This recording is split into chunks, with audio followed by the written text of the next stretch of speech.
This is part 2 of my 1951 plunger BSA Bantam D7 engine in my D1. I'm presently building up a D14 engine. Everything is temporarily fitted with metric nuts and bolts, and I'm going to talk through over the next few minutes my progress to date. Let's take a close look at the way that I fitted the high level exhaust. A few people on the forum said it wasn't possible to do on the plunger frame.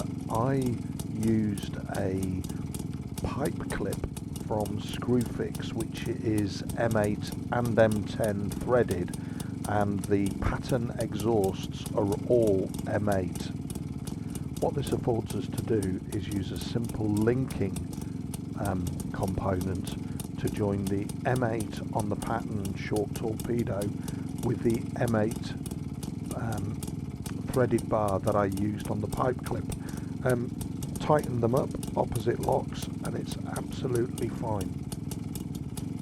What we can see here is a temporary fitting. Everything on this bike is temporary. You can see the nylock there holding the rack on. Everything will be imperial stainless on the final build post paint. But what we can see there is an eye bolt that actually represents a RAM camera mount for my GoPro and my Insta360 camera system. Again, please bear in mind this video, everything is temporarily fitted, and I'll order the appropriate imperial nuts and bolts.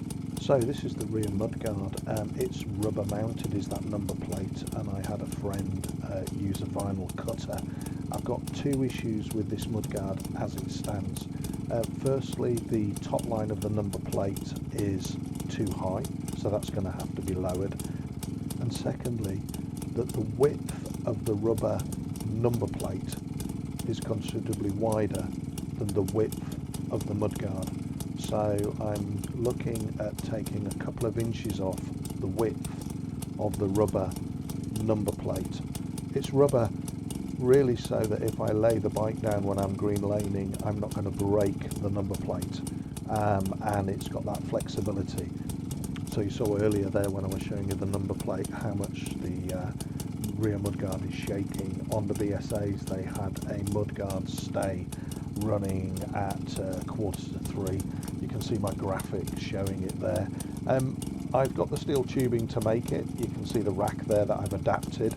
I'm thinking, rethinking that actually rather than use steel tube, I'm looking at using alloy tube, but I'm going to prototype the mudguard stays because I'm not a metal fabricator by trade. I've very little experience doing this work.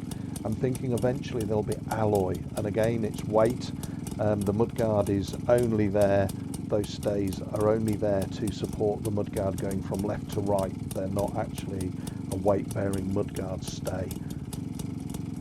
Well, that concludes the part 2 of the series of me converting my BSA Bantam for green lane riding.